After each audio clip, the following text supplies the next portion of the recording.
วันที่ 31 พฤษภาคม 2025 นี้คณะนำเมืองวังเวียงแขวงเวียงจันทน์รัฐวิสาหกิจลาวเอเชียโทรคมและบริษัทสตาร์โทรคมจำกัดได้จัดกิจกรรมปลูกต้นไม้และปล่อยปลาเนื่องในโอกาสวันเด็กน้อยสากลครบรอบ101 ปี 1 มิถุนายน ปี 1924 หา 1 มิถุนายน 2025 และวันปลูกต้นไม้แห่งชาติครบรอบ 45 ปี วันที่ 1 มิถุนายน ปี 1980 หาวันที่ 1 มิถุนายน ปี 2025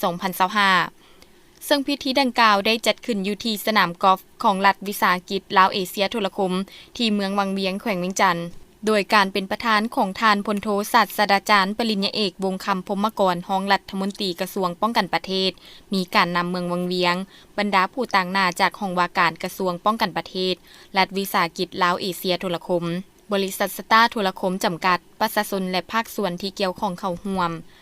ท่านพรแก้วขุนพลเจ้าเมืองวังเวียงได้รายงานย่อเกี่ยวกับการกาเกียมพิธีปลูกต้นไม้ในครั้งนี้จากนั้นท่านพลโทศาสตราจารย์ปริญญาเอกวงศ์คำพรหมกรได้กล่าวเปิดพิธีอย่างเป็นทางการพร้อมทั้งได้กล่าวว่าในท่ามกลางบรรยากาศที่ทั่วภาคทั่วรัฐทั่วกองทัพและทั่วปวงส่วนลาวทั้งชาติกำลังสุ่มใส่จัดตั้งผันขยายมติกองประชุมใหญ่ครั้งที่ 11 ของพรรคประชาชนปฏิวัติลาวและระยะท้ายสมัยอย่างตั้งหน้าและเป็นขบวนการฝึกฟื้นซึ่งในนั้นพรรครัฐบาลย้ำใดก็ถือเอาเวียกงานคุ้มครองปกปักรักษาและพัฒนาป่าไม้เป็นเวียกงานยุทธศาสตร์สำคัญของการพัฒนาเศรษฐกิจสังคมแห่งชาติเพื่อเป็นการปฏิบัติบรรดาแผนยุทธศาสตร์ป่าไม้และคาดหมายทางด้านสิ่งแวดล้อมที่กองประชุมใหญ่ของพรรควางออกให้ปรากฏผลเป็นจริงในการปลูกต้นไม้ฟื้นฟูป่าคืนความอุดมสมบูรณ์ให้แก่ธรรมชาติทั้งเป็นการหัดแน่นความสามัคคีระหว่างท้องถิ่นที่มีทั้งการพัฒนาเศรษฐกิจของรัฐวิสาหกิจของกองทัพและเป็นส่วนหนึ่งในการมีส่วนร่วมการจัดตั้งการผันขยายนโยบายการพัฒนาแบบยืนยงและเป็นสีเขียวของรัฐบาล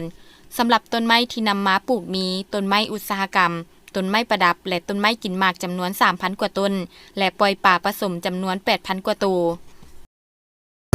ในโอกาสวันเด็กน้อยสากลครบรอบ101 ปีและวันปลูกต้นไม้แห่งชาติครบรอบ45 ปีการปลูกต้นไม้ในนี้พวกเราตั้งอยู่บ้านขันหมากเมืองวังเวียงแขวงเวียงจันทน์ซึ่งเป็น